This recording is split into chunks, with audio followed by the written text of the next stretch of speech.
Welcome. Thank you for joining us. Today's topic is strategies that parents can use to support independence in students with autism at home.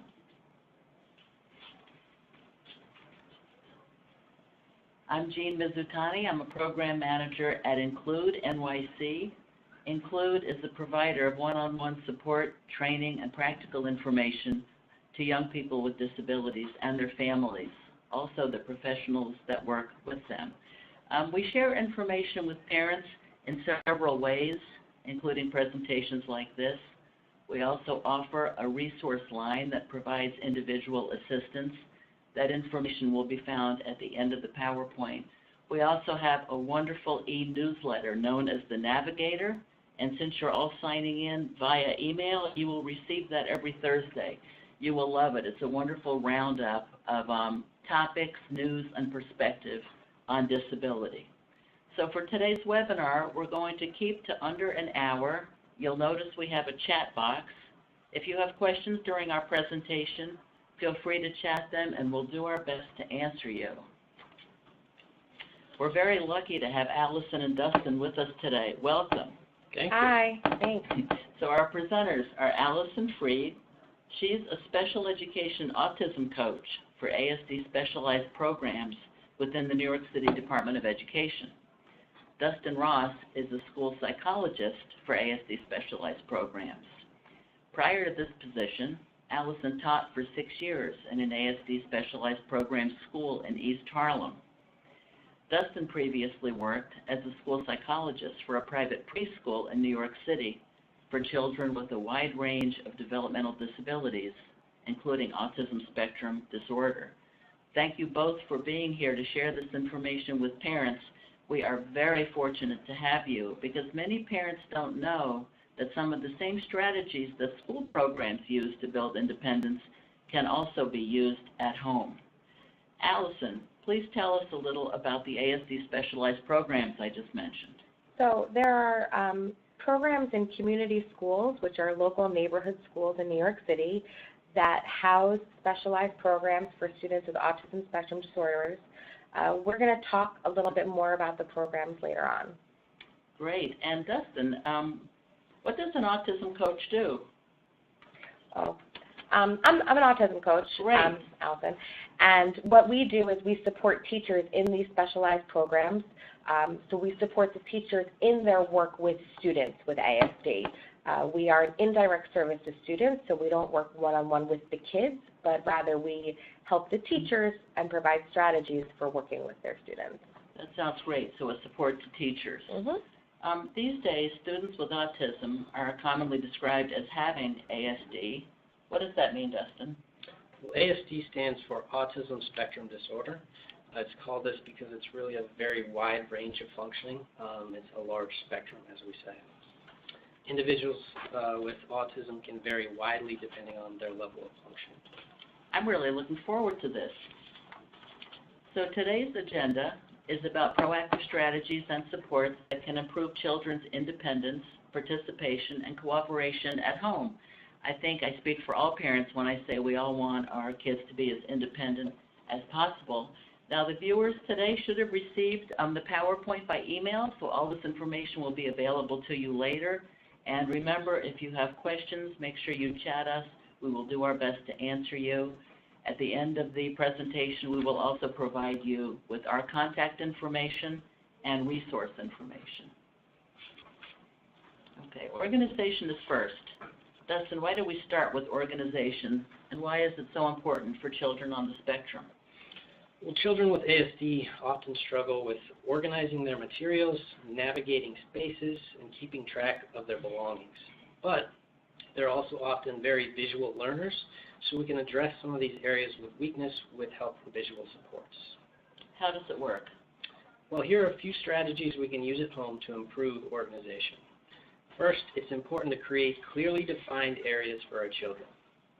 Workspaces should be free of unnecessary visual, auditory, and physical distractions.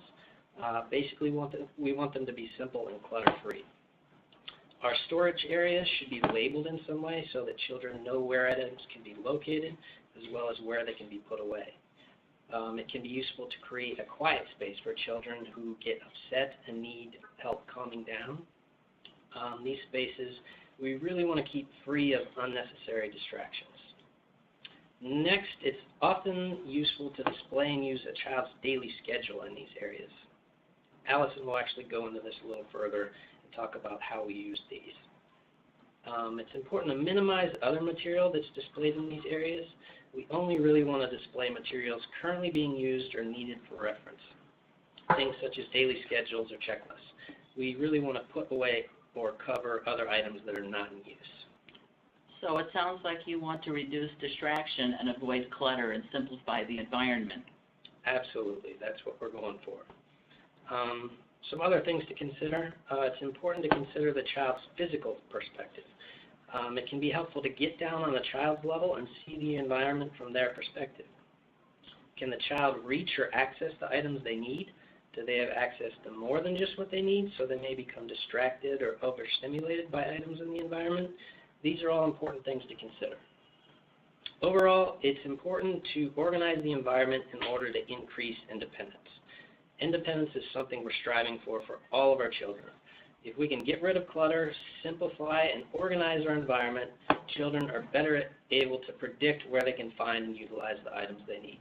But also you want to consider, you don't want to leave all your child's toys out, because then if you're going to get frustrated when they're playing with toys when they're not supposed to be, it's as simple as if you put it away and the child knows where it is but doesn't have access to it, then they're not deprived of their toys, but they're not going to impulsively reach for them when they're supposed to be doing homework, for example. Home organization. Let's hear some examples on how home organization system works. All right, we've got 3 examples here. These are all examples of clearly defined areas for clearly defined activities. Everything here is labeled for our readers, or color-coded, or visually defined with pictures for our non-readers. Children know exactly where to find specific items they need. So it's important to note that adults without ASD, meaning us, neurotypical adults, we can become upset if we can't find something that we're looking for. So for children with ASD, it can be doubly frustrating when they're looking for something they can't find. If everything is organized and labeled, then children always know exactly where to find what they need. And as adults, it's easier for us to help them navigate the room if we know where everything should be as well. I can certainly understand that. You mentioned calming areas. What about those calming areas that you mentioned? Sure, we've got a couple ideas here.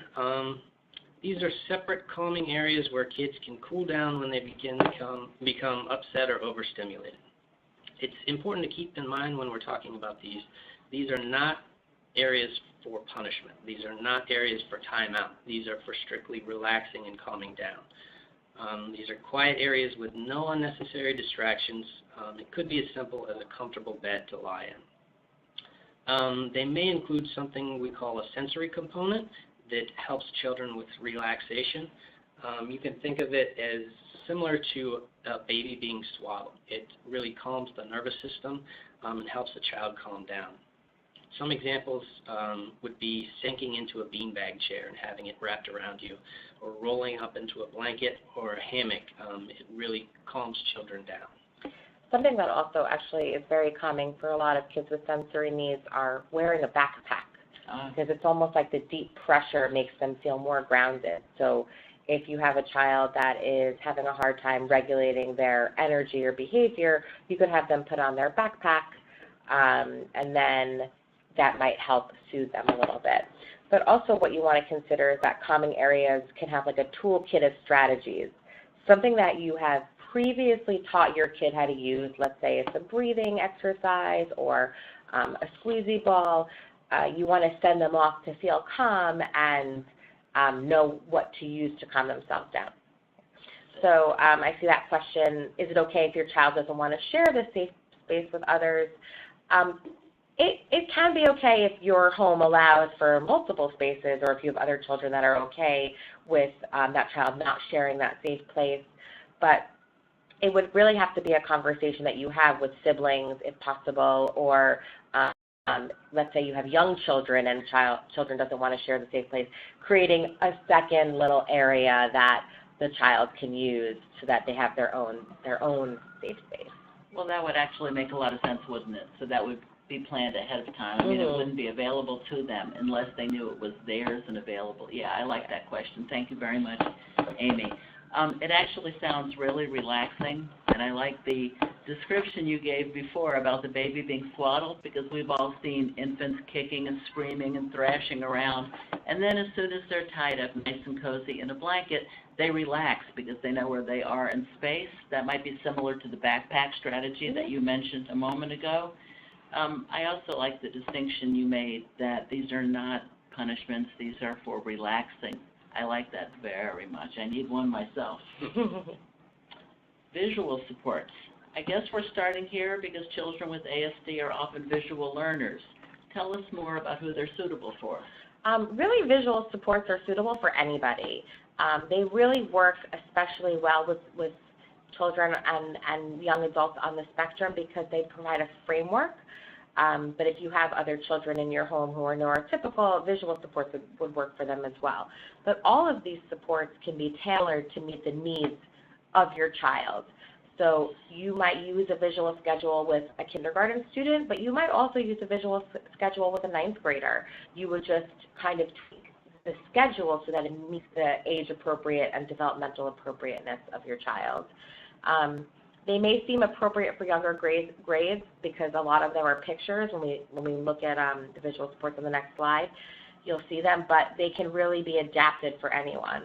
So some of the visual supports that we're going to talk about include visual schedules, first-then boards, token boards, graphic organizers, 5-point scales, priming, and something we call step-by-step. There's another comment there. Ebony says that she likes using the pillow, that it's okay if her son doesn't want to share. So I think that sounds very relaxing too. You know, every household is different and you'll find the tools that are at your disposal to make it work for you. I think that's great. I'm curious about priming and step-by-step. You mentioned that briefly. Could you tell us a little more about that? Sure. We're going to talk a little bit more about it later, just an overview. Priming just means preparing a child or a young adult for any changes or anything that they can expect in a new situation. And a step-by-step is really just what it sounds like. It's breaking down a task into smaller steps, so it seems more manageable. So priming is a lot like rehearsal. It is a lot like rehearsal. It's also just providing information. So priming could be we're going to practice doing something in advance, like if we're going to the zoo and I know that my child gets very anxious around crowds, we're going to practice going to the zoo. I'm going to create a zoo in my home of sorts with pictures and have him or her walk around, and we can have like cutouts of people and make it as if there's a lot of strangers around just to kind of soothe the anxiety. But really priming is more ahead of time warnings that things might be different. We're going to talk a little bit more about that later. Great. Visual schedules look really helpful. I assume they're probably particularly helpful for a child that can't tell time. I think most people appreciate knowing what to expect and what is expected of them, though. So tell us more about how this works. Okay, so visual schedules are just when you take an agenda, for example, of the day, and you break it down into really small increments and you show the child exactly what to expect. So if you look at the one in the middle, it's an after-school routine. And what you want to do is you want to build independence with your child, and you don't, having a child ask, what's next? What's next? What's next? It could be frustrating for the adult, but also very frustrating for the child. So if you just provide, and those look very simply drawn, we use a lot of images from the internet, but if you're an artist like this person was, you could draw a clock too and a banana, and just kind of break down the afternoon for your child. The one on all the way to the right with the clock is very helpful for someone who can't tell time, but maybe someone who's learning to tell time, where you color code the clock. So they can see when the long hand is between the 4 and the 5, that's when I do my homework. And then when it's between the 5 and the 6, that's my playtime, or the shorthand, sorry. And you're just breaking down the evening for a child. but you could do a visual schedule for anything. I have a student who, again, on a field trip had a very difficult time because they didn't know what to expect, so we created a visual schedule with any possible sudden changes. We kind of built them in. This might happen, this might happen. And the parents saw how successful it was on the trip that she asked if we could help her make one for Saturdays when they have lots of errands to run and they go to the grandmother's house. So we showed her how to do it, as we'll talk about a little bit later here, because these strategies really work. A great way to get started with these visual schedules actually is to have your child help you create it yourself. You can have them draw the pictures displaying each activity, or you can actually take pictures of them doing each activity. Have them help you put the schedule together. This often increases the child's motivation to use it. So it's a great way to get started. That's pretty cool. I really like that idea because a feeling of ownership would naturally increase buy-in, and it sounds more like a pleasant family activity than a chore. And as to what Alison said earlier, I think kids will say, what's next, what's next, what's next, because they really want to know. This gives them the tool to understand that. Right, and it reduces a lot of anxiety for children or young adults who want to know what to expect. So looking at that question, how important is it for parents and schools to use the same symbols and visuals? I don't think it's especially important. If you have a child that's very rigid and doesn't like change, then maybe you would ask, if your school is using visual schedules, you could ask them to send you copies so you could use the same ones at home. But I think for the most part it's okay because each schedule is so different that you could use different pictures. Like what you're making schedules for at home would be different than what they're making schedules for at school. Excellent. That's good to know. Thank you, Amy. Here are some visual supports that are used for scheduling. Right, so here are just some more examples of the same schedules.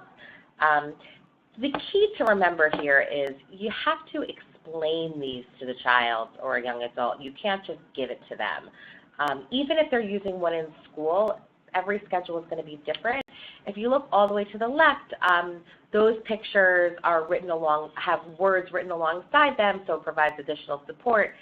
That's probably for like a middle elementary school kid. If you go all the way to the right, that might be for a more verbal child who maybe the child doesn't like pictures. Some kids say, oh, pictures are babyish, write it down for me, so you can write it down for them. But I think the thing to remember the most, that's most important, is that these schedules have to be reviewed. So it's not enough to just hand it to them and say, here, just follow the schedule. You want to go over it constantly and repeatedly, and then let them, as Dustin said, take ownership over. Maybe you laminate it, or even you use packing tape to laminate it, and then they can check things off with a dry erase marker as they happen. Is this what you mean when you say explicit teaching? Yes, explicit teaching is exactly that. It's going step by step with your child throughout the use of the schedule. Until they're really familiar with it. Until they're familiar and they can do it on their own. Ownership of it. Absolutely. That's great. I think it's important to say that if you handed a schedule like this to your child without really explaining it very well, it could create more anxiety than it helps with. Right. And the purpose is really to reduce anxiety. So it's important to really work with these until your child understands them. Right, and that one in the middle picture, it's neat because it's for a kid who really needs the finality of this task is complete. And you can see that there are green checks that seem to be Velcroed over folding. And when you put them down, then they're done. There's a question at the bottom there from Olivia. It says, I have tried priming for my daughter, but it causes her anxiety. That's interesting. What do you think about this? This really depends on the child, and we talked about this earlier, that autism is something that's different for every child. And you really know your child, and if you find this that it creates anxiety, then this is probably something you don't want to use. If it seems like preparing her for things that might happen only causes more stress, maybe you shouldn't do any priming for activities. If it seems like she's better with just handling things as they come, then maybe that's a better strategy for your child. Is there a middle ground there where you use the method but reduce the anxiety? Yeah, you can do that if you, and we're going to we're going to talk about like a first then board in a little bit, but you could do something like that, like first I'm going to go to therapy and then I'll get a preferred item or snack or activity or stuff that, something that is soothing to your child. So you could use this method and in an attempt to reduce the anxiety, say, yes, first we're going to go to therapy, and I know that causes her anxiety, but then we're going to do something that she likes. And in terms of like starting to ask for the car over and over, you could make her like a visual cue with a picture of her standing in front of your car, and it could say something as simple as, we will get the car just before we need to leave. And it's just like a visual reminder. And if she constantly is asking for the car, you could say, look at your picture, and she'll look at the picture and see herself next to the car. This really is individualized, but obviously the parents know their children. Yeah. So with a little thought, I think this can work. Now here's another interesting question. It says, for particularly visual children, do you find they enjoy making their own visuals to be used in the schedule? And I mentioned that briefly, but absolutely. If you're, say, using pictures you got on Google, your child may not be interested in them because they don't see themselves in those pictures. But if they're creating the pictures themselves, or the pictures are of them in the actual places where they're going to be doing them, there's a lot more motivation and interest in using that schedule. So how complicated is this system? It can seem complicated at first, but really it's not, because once you make one, it's easy to use that as a template to make another. And also, we'll talk a little more later about templates that you can find online that really make this process a lot easier. And you really only need to add the detail that you think is necessary to support your child. Right. I think you would realize pretty quickly if you need to make a tweak to reduce. Yeah, Absolutely. That's very interesting. So here are some first then boards and token boards, and these would also be specific to your child. So first then boards provide a structure to activities. So for a child that's anxious about what comes next, or is excited for what comes next, or you just want to remind them what's going to happen next, you would say, first we're going to do this, then we're going to do this. So the top picture is for obviously a child who reads, and I think it's for homework, and it's first we're going to do reading homework, and then we're going to do math homework. And you could even provide number 3, then we're going to have a snack, or whatever number 3 would be. For the lower picture, it looks like you're using picture cues to remind the child what's going to happen first and then next. Token boards are a form of positive reinforcement. They provide very clear expectations and consequences, and when we say consequences, most people associate it with negative, but it's not. Consequence just means what's going to happen as a result of me doing something. So the consequence could be I play with a toy, I talk on the phone with my friend, whatever the naturally occurring result of any behavior. So you can structure token boards to suit your needs, like I need my child to speak respectfully to me, I need them to ask for help, I need them to complete their homework before playing, and every time you see them doing these things, you give them a token, and when they've earned a certain amount, they get to earn a preferred item. And it doesn't have to be a new item. You're not giving them presents every time they do it. It's maybe something they already have but don't always have access to. Well, it really comes down to the same thing every time. If you know your child and what they would find rewarding, you've got half the work done for you, don't you? Absolutely. Looks like it. What other supports do you recommend?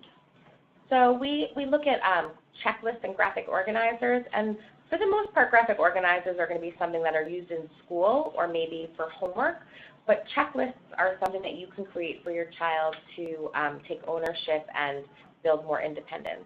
They're used for brainstorming, note-taking, expressing information.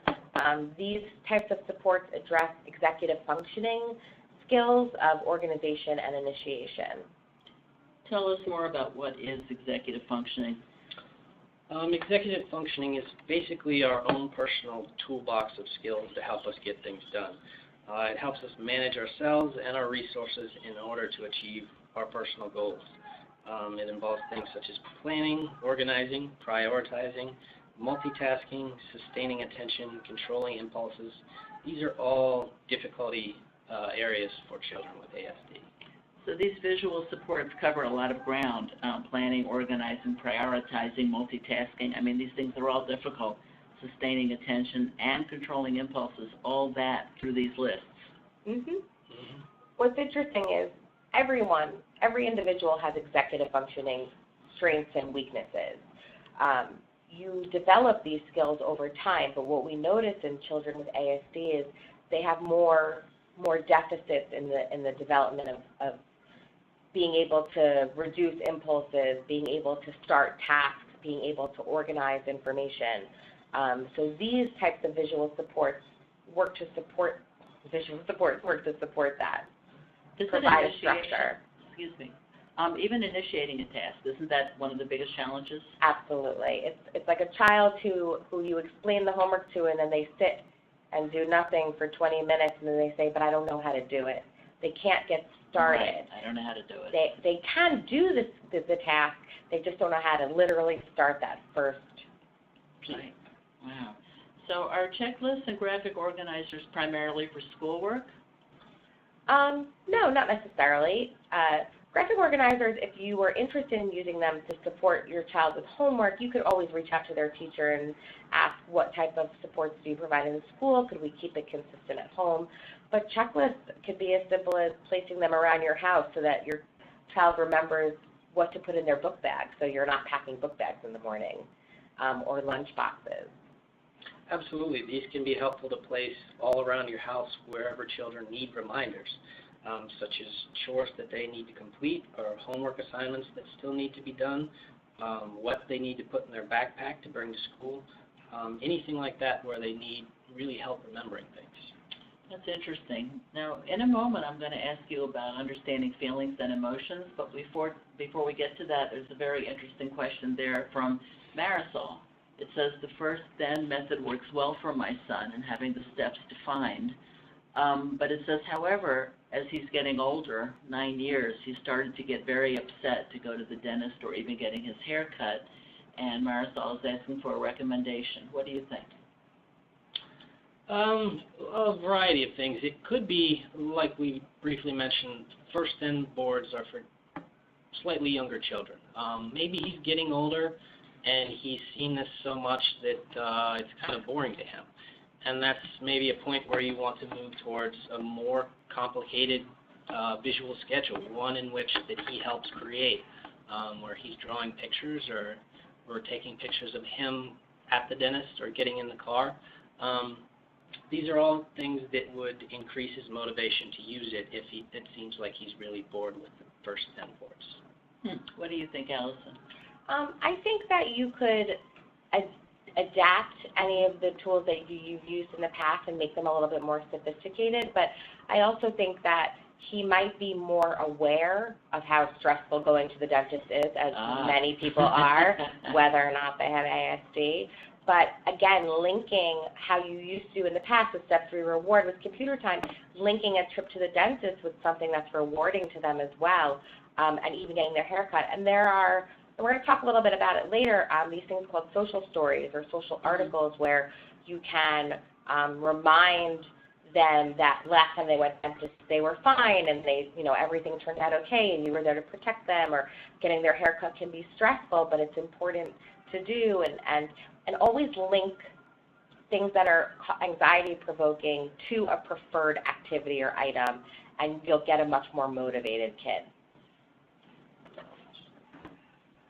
Earlier, I just wanted to make a comment because earlier you were showing a visual about a clock and there were different color-coded areas to show how much time was passing. Is there any wisdom in using such a thing for a situation like this? Because the dentist might only be a 10-minute visit and there's a lot of other time in the day. Absolutely. I think that's actually a great idea. You could set up you could take a clock, or you could even write it out on a piece of paper for an older kid that doesn't want to feel like they're being babied with the clock. You could just write, if your dentist appointment is at 1, 12 to 12:30 is eating lunch, and 12:30 to 12:45 is driving to the dentist, and then 12:45 to 12:55 is waiting for the dentist, and then 1 to 1:07 is at the dentist, and then 1:07, and break down the time so it's much more incremental, and they can see kind of on a scale how short actually the time is at the dentist. That's excellent. It's context and it's perspective.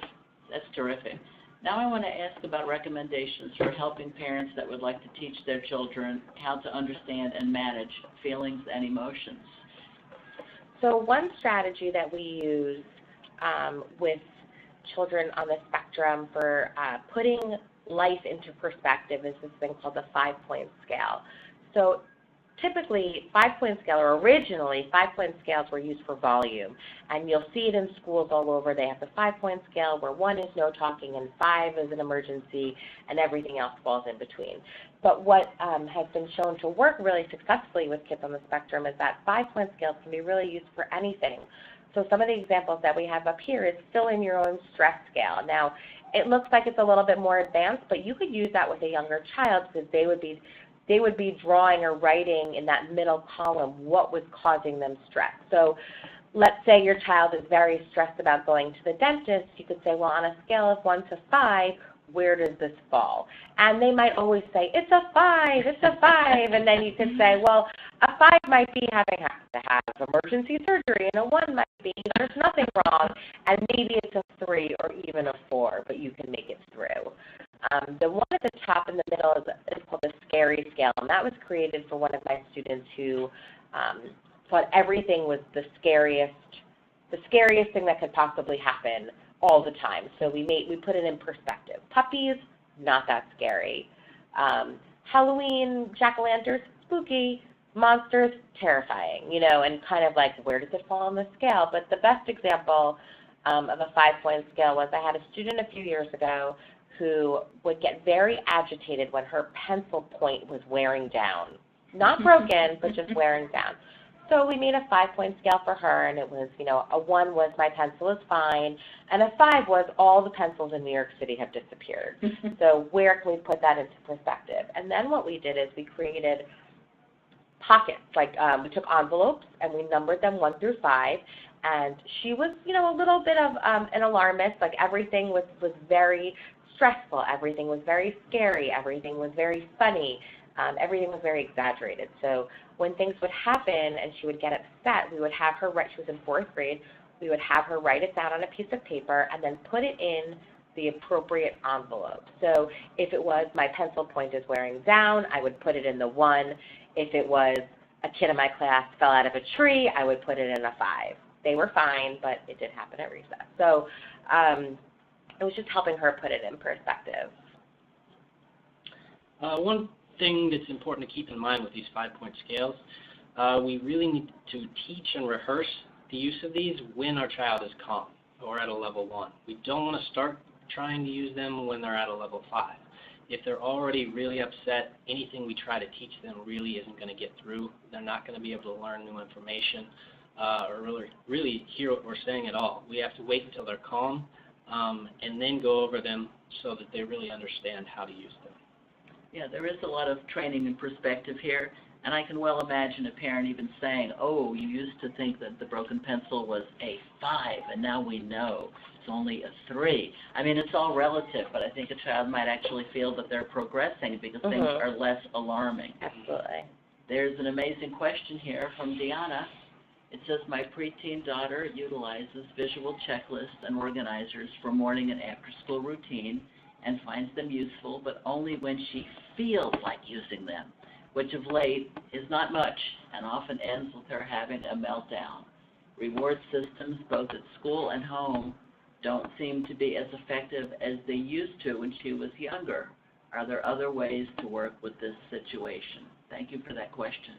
So I work a lot with middle school students, and we find this all the time. Things that worked when they were younger stop working. But really what happens is I don't know this child, obviously, but the ones that I work with, it is I feel like using it, I'm going to use it, and I don't. So something that we do, especially for reward systems, is we do something called a preference assessment, where we determine what is rewarding. Because something that was rewarding in September for an 11-year-old girl is not rewarding in May.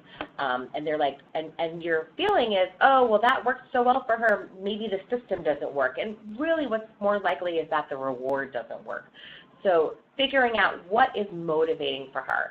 And like Dustin mentioned before, maybe it's time for her to make her own visual schedules and her own checklists, and if she feels like they're hers and she makes them, then she'll be more likely to use it. And of course, this is not a perfect science. A lot of this is trial and error.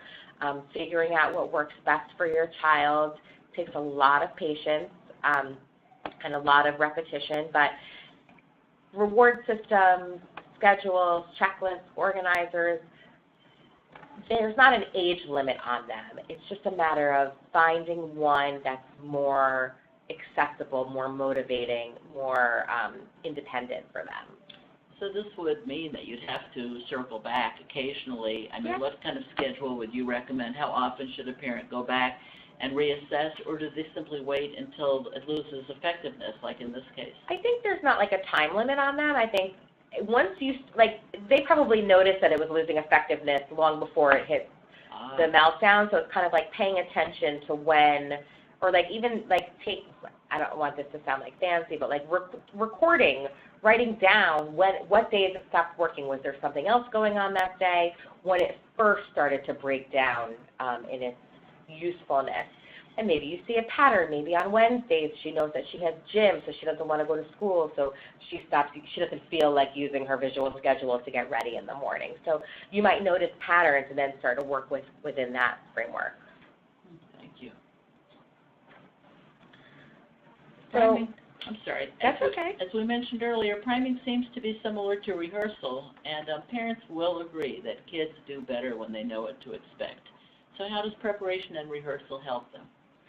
So priming takes away the unpredictability of situations. It accounts for any possible changes that might occur, or even in like the people that might be present. So when you think about priming, there's a few things that you can do. It can be something as simple as a verbal reminder, grandma's picking you up from school today, or it could be like a little note after school, we're going to go, instead of going home, we're going to go to Little League practice, but after the game's over, we'll go back home. Or you could make like a little cartoon that explains like a change in a schedule. But really all priming does is it lets kids know that something's going to be different. I bet most adults would love to be primed for changes. And like if you get to work and you think you have a meeting and you find out that it's been canceled and you're frustrated, a neurotypical adult might not have a breakdown in communication, but they might feel a little bit agitated that something they thought was going to expect to happen isn't going to happen. It's the same for kids. Well, it still takes emotional energy. I mean, that's the bottom line. And I was just about to ask you, how can kids be trained to handle the unexpected, a cancellation or delay, because you know it's going to happen sooner or later, and it can be very upsetting. Right. So we teach kids that some things happen unexpectedly. We say, here are some things that could happen, and you would provide examples. You can teach your child that things might be different than what you're expecting, but it would still be okay. And that's where also we would use social stories, or we would make comic strips of different scenarios. This is also an area where you need to know your child. Like someone mentioned before, it seemed like when you tell her that this could happen or that could happen, it only stresses her out more. If you find that telling your child what could happen unexpectedly only makes things worse, then you know not to do that anymore. But some children, it really helps to know this could happen. It probably won't, but it could. And if it does, this is how we're going to handle it. So really know your child and know what works best for them. Also, in terms of priming, it's important to know that it's helpful for specific events, such as something like soccer practice, but it's also helpful for preparing for transitions between events. A lot of children with ASD have problems with transitions, and this is something we can use to prepare them for transitions from one activity to another. One example I like to use is telling your child, in 5 minutes, we need to clean up our toys, wash our hands, and have dinner. Some children need more reminders than that. Maybe a couple minutes later you say, okay, in 2 minutes we're going to clean up our toys, wash our hands, and have dinner. Maybe again in 1 minute. Again, it depends on your child, but preparing them for a transition from one activity to another is often extremely helpful, and it makes the transition a lot easier. How do you feel about rehearsing with a toy or a doll? I mean, that's priming too. Yeah, like role-playing and modeling it. Exactly, where the dolly has to go through her paces, washing her hands or going to the potty or whatever. Or going to the dentist. Ah. You can model it. I think the dentist is probably an issue for lots of kids. You can practice it. You can practice it. Like, have the child acting out with the doll how the doll feels about going to the dentist. And it also would give the parent tremendous insight into how their child is actually feeling. The reason I kind of like that idea is because the child can be the driver of the action. You know, the toy is going to do this or that, but it's the child making the doll go through these paces. Absolutely. And I think you really feel a little bit more in charge. That's amazing. So I was looking at this earlier, step-by-step visual supports. This list looks like a task has been broken down into small pieces. How is this used? It's used in a similar way that you use a checklist, but you would, this type of support would be used so that a child can do something independently. For example, washing their hands. How often we stand over children and we wash their hands for them. You see it all the time in classrooms, everywhere. Rather than do it for them, you model it for them, following the steps, and then you let them try themselves. So it builds independence, and it's proactive to teach your child to do things that you would want them to do for themselves.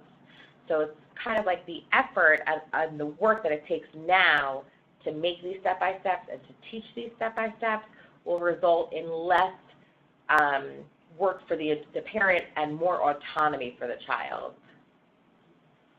And also similar to checklists, these are extremely helpful to place around the house just as a reminder. For example, if our children often struggle with washing their hands, you can place one of these above the sink with the steps to washing your hands. You can place one of these, just like the toast example, put it above your toaster so it reminds your child the steps to make toast for themselves. Any task that your child has trouble with, these can be made for and placed around the house. This kind of instruction looks a little time-consuming. What would you say to a parent that isn't sure if the time that it takes is worthwhile? It's worth it. It's worth it? It's worth it. It's just as simple as take the washing hands or brushing teeth, for example. You have a 5-year-old, you're going to still help them brush their teeth. When they're 13, the last thing you want to be doing is helping them brush their teeth. We can teach our children, even with autism, to be independent. It just takes some time. It takes some patience. It takes lots of practice and a little frustration for the adult. The work that you spend now will pay off later on. Absolutely. It's all about independence. This is something you're only making once, but it's something your child can use an endless number of times. These charts build independence. An independent child requires less support from their parents. So even though we're putting in more time now, we're saving ourselves a ton of time in the future. And if we keep that in mind, it's easy for us to put in the time now. And also, once you've made 3, let's say you make one for washing hands, you make one for making peanut butter and jelly, you make one for going to grandma's house, I'd say by the time you've made your 3rd, you could make them in your sleep. They're really simple. They're straightforward. We're going to talk later on finding them, how to make them, the resources for them. But the Internet is an invaluable source for pictures. And the best thing to do, actually, is to take pictures of your child, like, doing these things, and then the get bread would be a picture of your child getting bread out of the bag and then taking a knife out of the drawer, and then they're really personalizing it. And these days, everybody's got a camera at all times. Absolutely. Because of cell phones. So I love it because clearly this is an investment in future independence. Absolutely. And that is what it's all about. So now we're up to choices, and the opportunity to choose is a very powerful thing. Absolutely. Providing choices and options to our children is extremely empowering. It increases our children's motivation. It reduces frustration. It makes our children an active participant in their daily lives, which is extremely important. It promotes independence and provides a sense of control.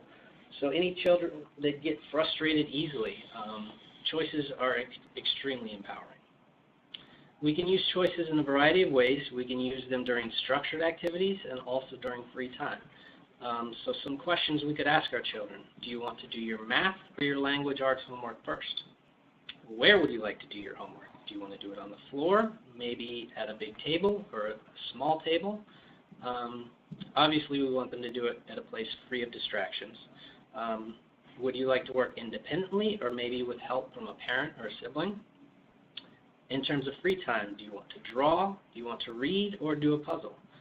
Options are empowering to children because they make children feel as if they have some level of control in their daily lives. But it's important to remember, because we're providing the options for them, we're ensuring that they're engaging in appropriate activities and making good decisions. And something to keep in mind is that all the options and choices that you provide have to be acceptable. So you don't really want to ask your kid, do you want to do your homework, because they're always going to say no. But if you say, do you want to do your homework now, before you eat a snack, or after you eat a snack? You don't want to provide choices that you're then going to be like, oh, well, actually, we're not going to do that one now, because then they're going to get frustrated and probably nothing will get accomplished. Okay, wonderful. Choice boards. More ways to make choices. I see that there's a few ways to present choices to our children visually. And this is another great idea, because I think kids can easily get overwhelmed. I know that when I'm at a Chinese restaurant, I don't know what to order because there's 250 choices. How does this work? Well, here are a few examples. We've got 3 examples, and the first is an example of what your child can order at McDonald's. You can prepare this beforehand so that the child knows what to expect and they know what they can choose off of the menu. It lets the child choose, but it also keeps them from doing something like ordering ice cream for breakfast, which obviously we don't want them doing. The next one, these are choices for free play. This ensures they're engaging in appropriate activities. They're not bored and wandering around randomly because they don't know what to do. So we're providing the options for them, and they're all acceptable options, things that we would want them to do. So they get to choose, but they're choosing from our options. Finally, this is a choice for rewards, for good behavior, or for completing a task that they needed to complete. This is useful for having them complete, asking them what would be a good reward for you to complete this task. And then you can have them put it together so that they can choose from it. So it's important to keep in mind you don't want to offer too many choices, because then it can get overwhelming. But you have to know your child. They might only need 2 choices, they might need 3, they might need 15. It really just depends on them. So you could just start with 2 choices and add if you wish. Yeah. So this is great, because the nice thing about it is there's a limit, it's easier to choose, and yet the children still have choice. There's another question here. Thank you, Ebony. It says, this is good and valuable information for parents with older children. What would you recommend for a nonverbal toddler? So there's something called PECS. It's Picture Exchange Communication, and it is, I don't know if it's like a brand name. I think it's like just a system of using pictures in order to have your child make choices and to communicate. I would seek input from your child. If your child is nonverbal, they likely have a speech pathologist that you could ask for assistance with this, but you can use just straight pictures and teach them to point to the picture that they want. You could attach the pictures to a board with Velcro in the order of the activity. So if you wanted your child to know we're having a snack, we're getting ready to go out, we're leaving the house, you could still convey that through pictures. And with a nonverbal toddler, this is a situation where you definitely want to start with 2 pictures, because maybe even 3 pictures is just too much information for them, and they can really only focus on 2 pictures. So start small with toddlers. Right. So when a task is completed, do you remove that picture from the board? Do you turn it around? What do you do? With the visual schedule or first then? Yeah, you would it depends on the kid. Some kids can just do a check next to it, or in pencil or a dry erase marker. Some kids need the actual act of pulling the Velcro off. I've had students where they want to move it from going to do to done column, so they'll actually take the picture off and they'll move it to the other side. We had a student who had difficulty in morning meeting because the teacher would switch the order of activities so that the kids wouldn't get too dependent on the order, and he would get very he would get very upset about it, so we created a picture schedule with Velcro, and we were able to move the order around, and so that he could, every day could be different, and he would be okay with it as long as he knew what to expect next, and then he would take it off the front and put it on the back once it was done. Which is great, because you feel like you've completed something, and you know you're moving Very along, fulfilling. moving forward in your day. Mm-hmm. So if a parent was interested in making these choice cards, where would they start? Is this something they can do without spending a whole lot of money? Absolutely. We'll get into this a little bit more later, but there are lots of free resources online that will provide templates for making these. You can make them also just like a visual schedule where you can have your child draw the pictures to create the choice boards. Yeah, I really like the idea of turning it into a family activity instead of just another job for mom or dad. Right. So this webinar has provided you with lots of strategies that can be used with your child at home. By organizing your environment for ease and access to materials, you can help your child navigate at home independently, which is all of our goal, is to promote independence and to reduce anxiety. Utilizing the visual supports at home will increase the predictability. It'll help provide expectations for your child, and as a result, you'll likely decrease in any challenging behaviors. And then providing opportunities for choice may also decrease frustration, and it'll improve motivation for your child if they feel more connected to what they're going to do. This is great advice. What advice can you give to parents that haven't started this yet? I would say practice using any supports consistently and be patient. They're not immediate fixes. You can't teach a strategy one time and expect your kid knows how to use it, but over time with consistent practice, they become very effective. And it's the same thing that we tell teachers. It has to be done consistently, maybe not every single day, but as many times as you can so that you're building the ability for your child to do it on their own. And I mentioned this earlier, but it can be easy to feel overwhelmed by beginning these strategies. But if we keep in mind that the effort to creating them is short-term and the results are long-term, we're working hard now to put these strategies in place, but once our children learn them, they're developing lasting long-term independence. This is great for our children, and it makes our lives so much easier. So if we can focus on the long-term independence, it really helps us out in terms of putting in the effort now. Well, it's really worth it if you ask me. Please give the parents some pointers for using the internet for ideas so that they can get started without spending a lot of money. Absolutely. We have entered some search terms to find out exactly where they take us, and here are helpful ways to begin creating your own visual supports at home. If you enter these exact search terms, they'll take you to the sites you need to get started. So we really encourage you to just play around, see what you can find, and have fun with it. So do you mean a parent could just type any of these terms into any browser, whether it's Chrome or Google or anything else they may be using, and good information comes up? Yeah, Absolutely. Really good stuff. And then if you're trying to make a vision, so let's say you put in picture schedule and it gives you a template, and now you need to find the pictures, you could go to the image function of any browser, Yahoo, Bing, Google, and type in what you're looking for pictures of, and you'll get tons of options. All you have to do is right-click Save, and then insert the picture.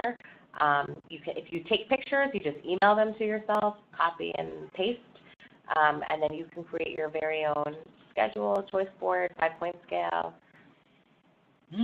So, and once you've made one type of visual support, you can use that as a template. So if I make one visual schedule, I can make 50 visual schedules. Not that you need 50, but you can because I have a template. I have a starting point. So really just the most difficult one as a parent or an educator to create is the very first.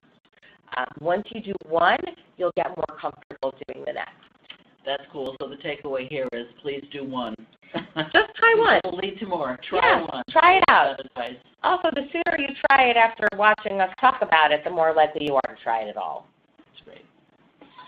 All right, here we've got a variety of other resources for increasing your knowledge of autism spectrum disorders and continuing to learn effective strategies to help your children increase independence and decrease negative behaviors at home.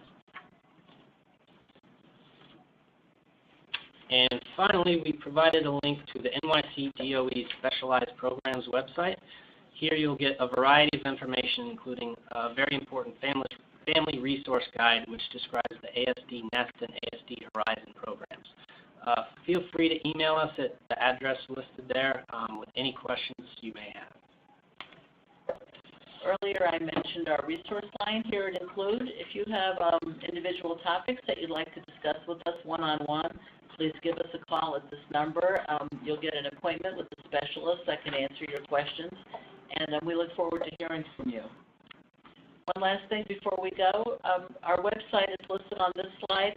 Please visit us occasionally because you're going to see a lot of events, programs, webinars, trainings. You're going to find all kinds of things that you can participate in, and that's where you get your information. And please follow us on Twitter and Facebook. Thank you so much for this opportunity. I have really enjoyed it, and I've really enjoyed meeting Alison and Dustin.